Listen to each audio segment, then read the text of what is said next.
పేరుతో ఓటర్ అధికార యాత్ర పేరుతో బీహార్లోని 25 జిల్లాల్లో 110 నియోజకవర్గాల్లో భారతీయ జనతా పార్టీని తిట్టకుండా దాని మీద చెప్పిన అబద్ధాలు చెప్పకుండా భారతీయ జనతా పార్టీ ఓటు చోరీ చేస్తుంది, భారతీయ జనతా పార్టీ ఈవీఎంలు మోసం చేస్తుంది, కాంగ్రెస్ కోటేయండి, మా ఇండియా కోటేయమని చెప్పి కాలుకి బలపం కట్టుకొని 110 నియోజకవర్గాలు బీహార్లో తిరగడం జరిగింది.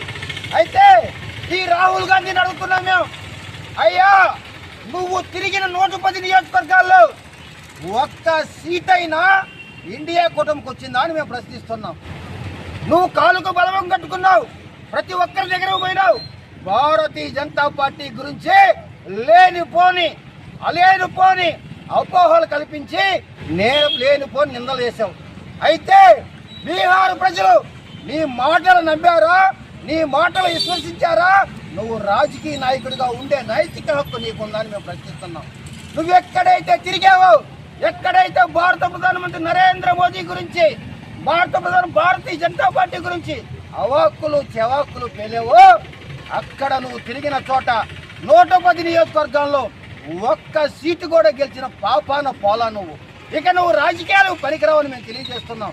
అదేమంటే భారతీయ జనతా పార్టీ ఓటు చోరీ చేస్తుందని చెప్తాం, అదే గెలిస్తే భారతీయ జనతా పార్టీ ఈవెల్ని మేనేజ్ చేస్తుంది అంటున్నాం. మేము ఒకటే కాంగ్రెస్ నాయకులు ప్రశ్నిస్తున్నాం. ఈరోజు తెలంగాణలో జూబ్లీ హిల్స్ ఎన్నికల్లో కాంగ్రెస్ పార్టీ గెలిచింది. మీరు ఎన్ని ఈవీఎంలు మేనేజ్ చేశారు? మీరు ఎంత అధికార దుర్వినియోగం పాల్పడ్డారు? మీరు ఎన్ని ఓట్లు చోరీ చేశారని మేము ప్రశ్నిస్తున్నాం. మీరు ఓట్లు చోరీ చేసినట్టు భారతీయ జనతా పార్టీ తెలంగాణ అధ్యక్షులు కేంద్ర మంత్రి బండి సంజయ్ గారు నిరూపించారు. ఇవిగో మీరు చేసిన ఓట్లు చోరీ అని. ఓట్లు చోరీ చేసి గెలిసే ఒక్క విధానం మీది.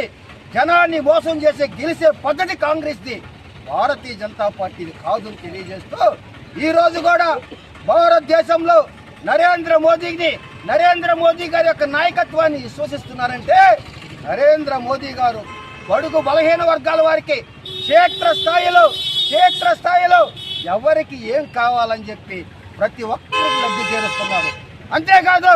అంతేకాదు ప్రపంచ దేశాల్లోనే భారతదేశాన్ని అగ్రస్థానంలో నిలబెట్టిన ఘనత కూడా నరేంద్ర మోదీ గారిది.